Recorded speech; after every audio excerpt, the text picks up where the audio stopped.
Folks, you're in the right place if this is what you came to see. My name is Francisco Ibanez-Carrasco, and I'm an assistant professor in learning innovations at the Dalana School of Public Health. And I'm thrilled to have this opportunity to talk and to participate a little bit with you regarding community-based research.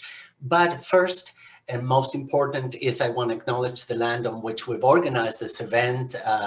For thousands of years, it's been the traditional land of the Huron-Wendat, the Seneca, and most recently the Mississaugas of the Credit River. Today, this place is still the home of many Indigenous people from across Canada and across the world. And I think so. Community-based research is a philosophy and a practice. You know, the fancy term is praxis, when you are doing something that is not only procedural, but there's also an interest in thinking and reflecting what the values underpinning that are and how you can change the world. It comes from, in my case, from a global South tradition. And in general, community-based research by any name, and there are many nuances, right? Sometimes it's called community-based research. In the United States, it's usually called community-based participatory research. You can also hear about community-based participatory action research. And it's not that they're all the same. They're different variants of community-based research. And really what changes is the degree of participation and the intent. So that's important to keep in mind. Research has many staples, and you all know many of these things, the kinds of things you need, like methodologies, quantitative, qualitative, and all those things. However, it really highlights two very important staples, I call them, right, of community-based research. And one is the idea of lived experience, and I'll tell you more about it in a second. And the other is the idea of community experience or experiences, right? And you put them in the balance. They're always kind of alternating between one and another. So lived experience is an important staple of community-based research.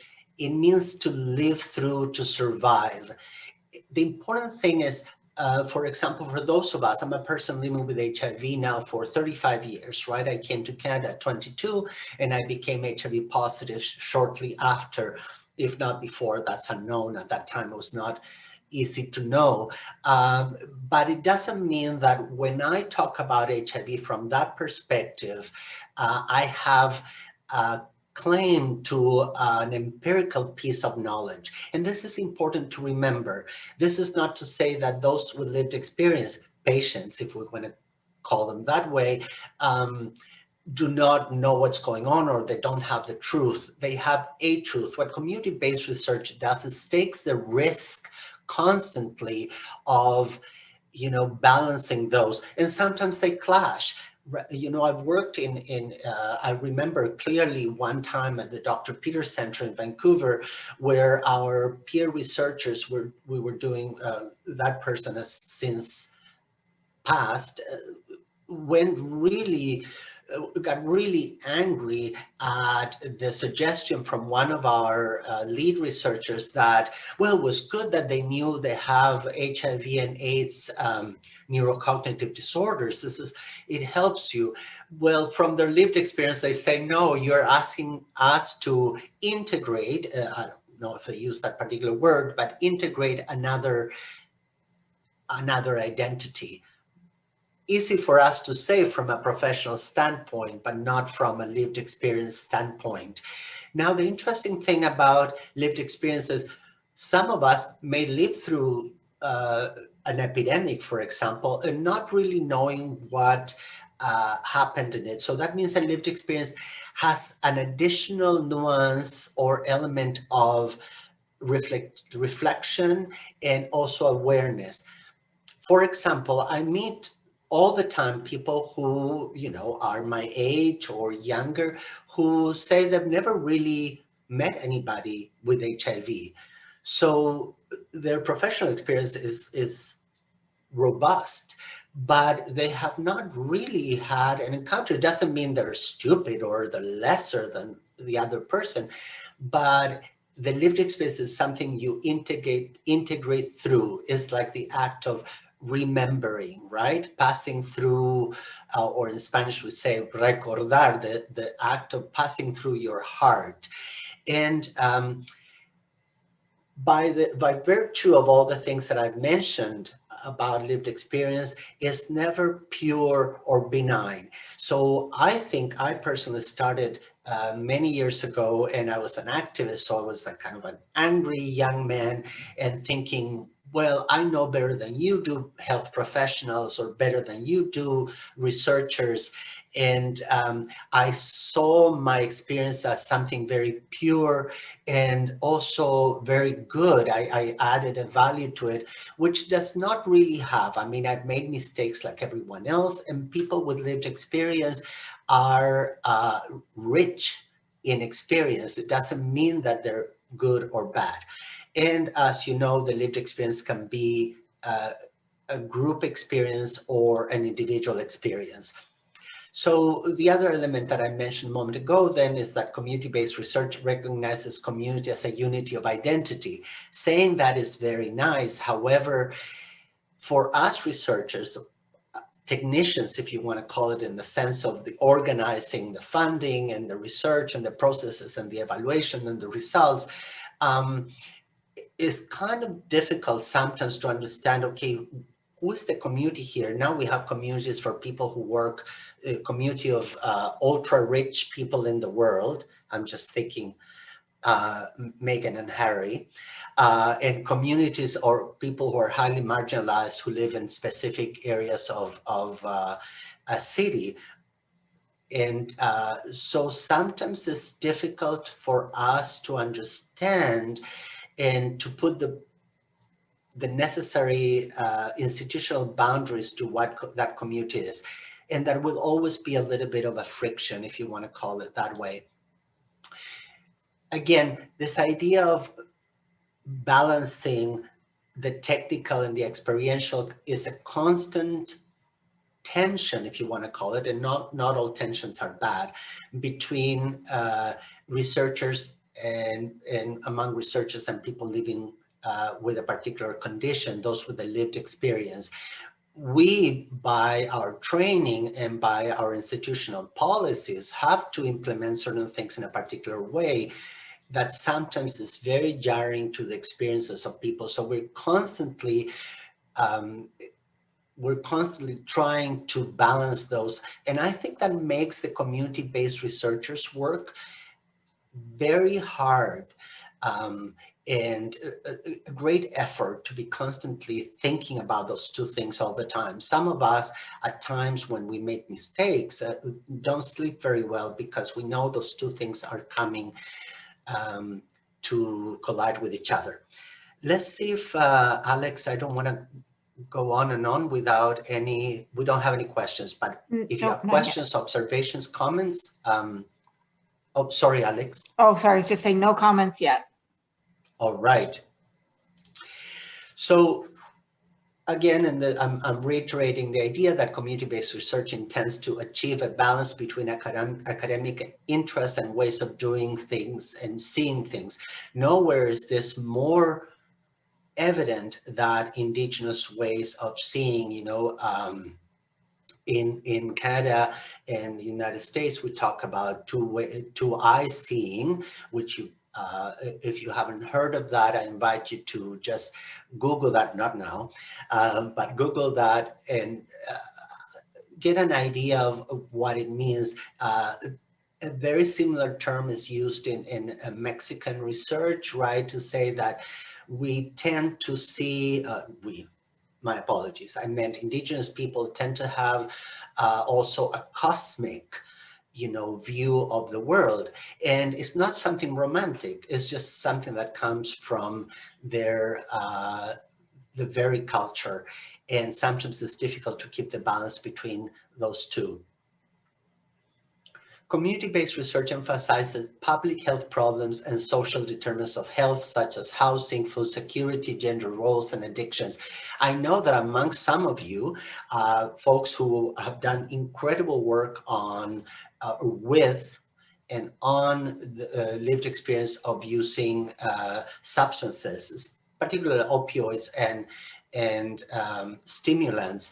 And so what I'm trying to suggest is usually we need to be careful, because what we do forms a kind of narrative, right? Our instruments, our surveys, our questions, our focus groups, our very meetings tend to form a kind of narrative that is always about the social determinants of health, and fairly mostly the negative. And this is not because we're bad people. This is why we got into this kinds of work, and to provide health service to others, or to provide health-related research.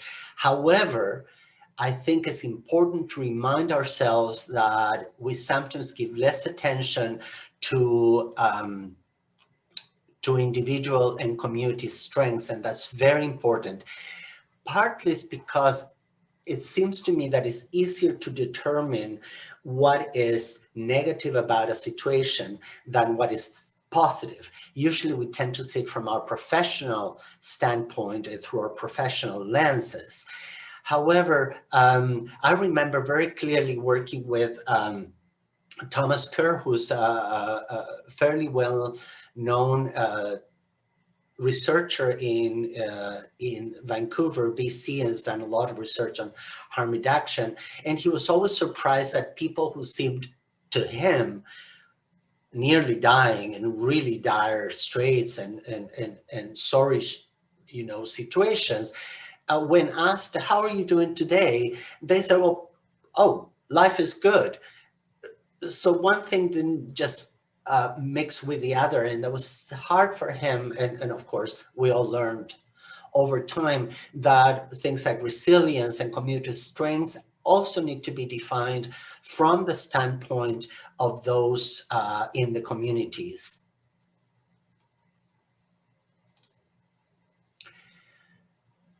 This is important. The idea that community-based research is built on relationships and trust is important for a number of reasons. One is that we tend in positivistic research to look at these things as a soft skills, right? And, creating relationships with participants and making friends. And, it's not the kind of thing they usually emphasize.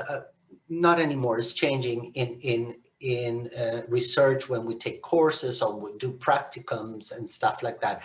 However, those of you who are in healthcare and delivering healthcare, and those of us who are the patients, know that sometimes the make or break of a situation is really the relationship. And sometimes we have to, just like I asked you earlier, to make friends very quickly online, we have to make friends very quickly. However, relationships are not something that we take off the shelf or trust, and that is permanent and neutral and solid.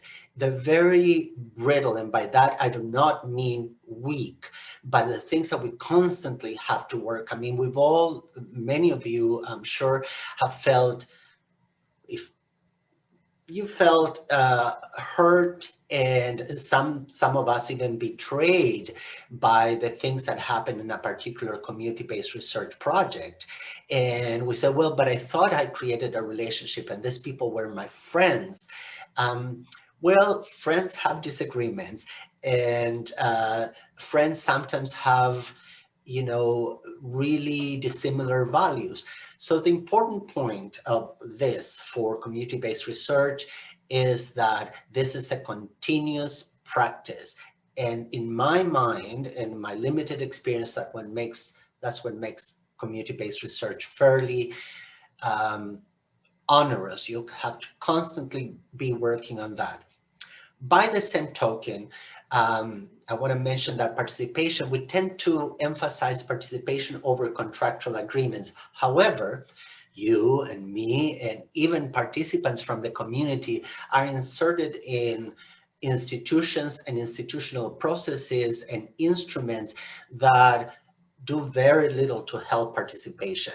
And this is not to say that administrators, for example, of REBs, the review of ethics boards, or administrators who dispense monies are bad people. I mean, they're within the system as well.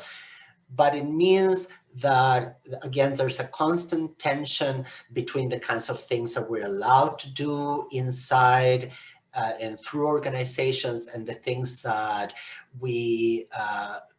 that really means participation in communities. Money is, of course, one of the greatest examples of that.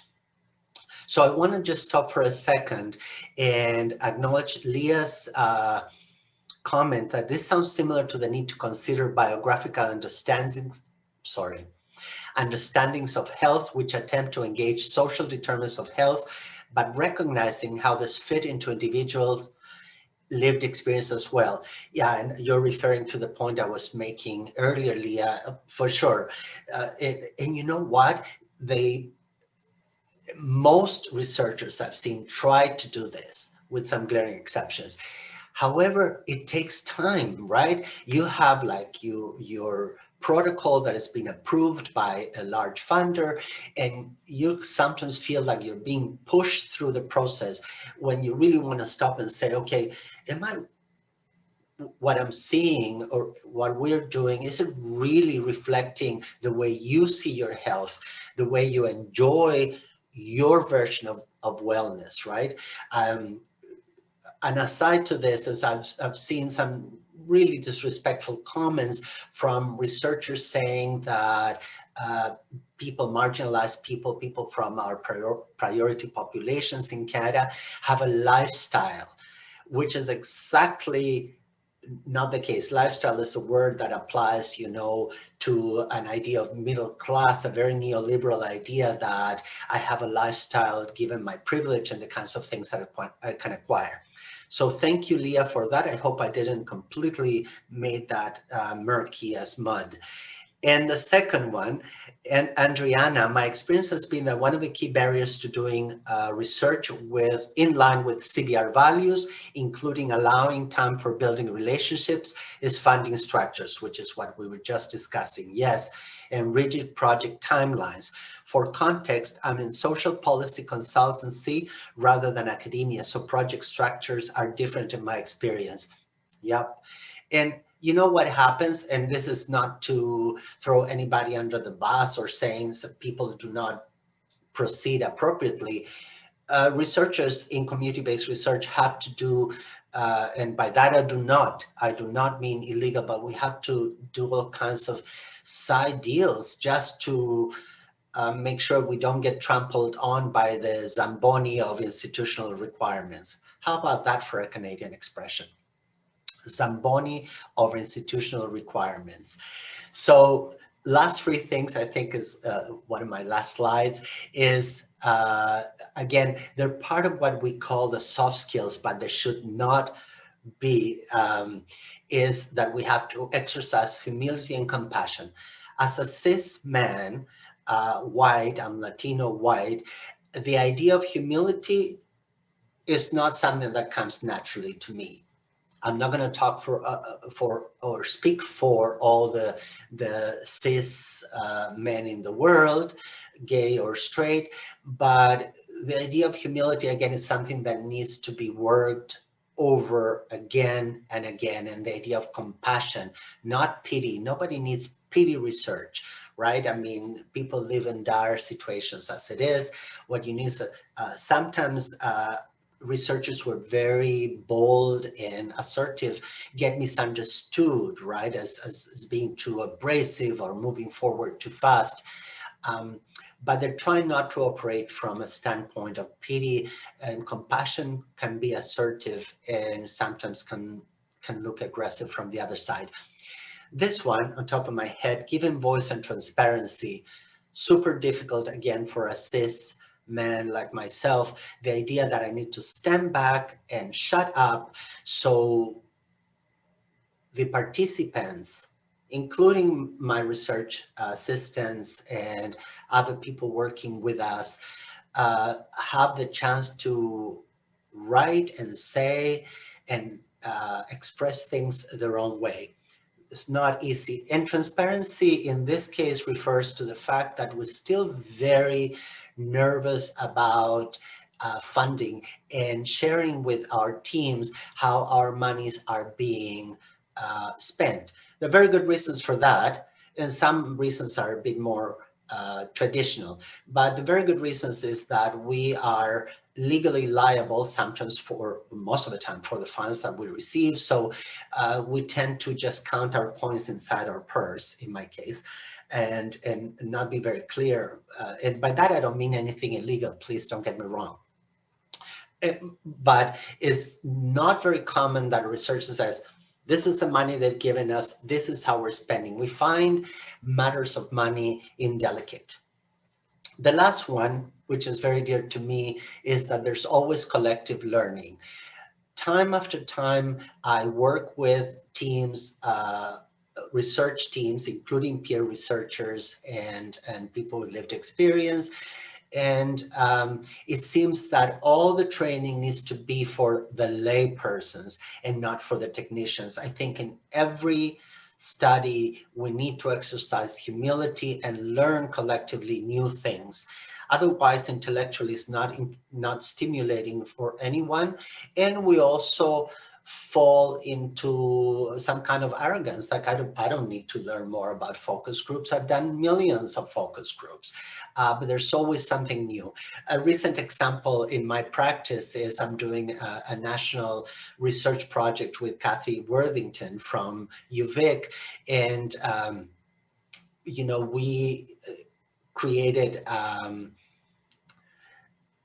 we created an element of journaling, and also we decided to do dyadic interviews.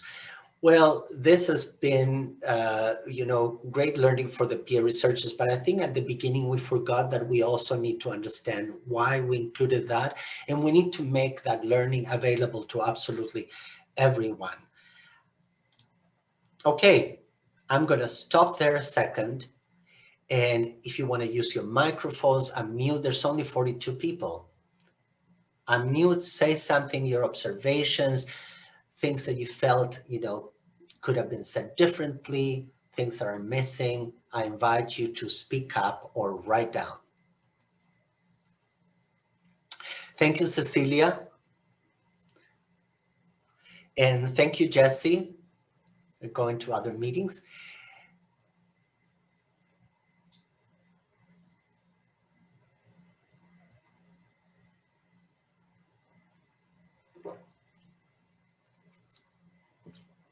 Any observations, comments before we take a little 5-minute break? I know half of you will go somewhere else, but those of you who are staying behind will do the predictive piece. So how do all these elements and values and ways of moving will pan out or not in online environments?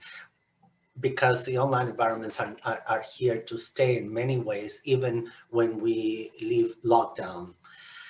So Leah asks, I'm interested how funders respond to less conventional forms of KTE and knowledge transfer and exchange, and knowledge mobilization, such as performance inquiry or narrative-based production. I think REBs are folks who have very good intentions. And again, it seems to me, I've been a reviewer for research for many times, but not a member of a Canadian review of ethics board. I think what happens, these folks are a little bit set up to make decisions about things they don't know about, and this doesn't mean they're ignorant. But also they require constant learning, and sometimes, not always, sometimes that's not present. So in order to review something for ethics, one requires a certain kind of sensibility. Sometimes it's not there.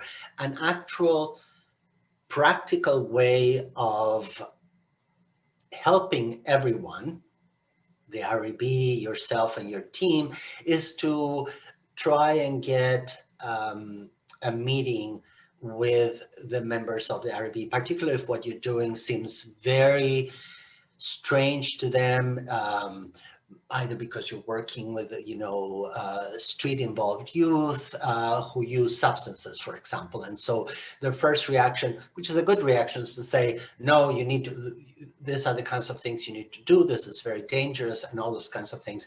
It's good to have a conversation. And sometimes it's good that they meet the very, some people of the population or the communities that you're working with. Leah, I hope that and RBs are very busy, but they should be open to those opportunities. And some of you might have had to do that. Any other questions? And I'm sure there's a lot of things that were left unsaid and that we would have reflected a little bit more on. But as a person with HIV who's been a participant in many, many types of research from in the last 30 years, and as a person who strives to do research that is participatory, I thank you all profoundly for being here. Again, thanks, Alex Freiler, for your help. This would not have happened without you. Let's stay together back for a moment to debrief. And the rest of you, please take care, have fun, be safe, and connect with each other and connect with me anytime. I'm truly thankful. Thanks for all your thoughts. Much appreciated. Take care, and thanks for taking the time.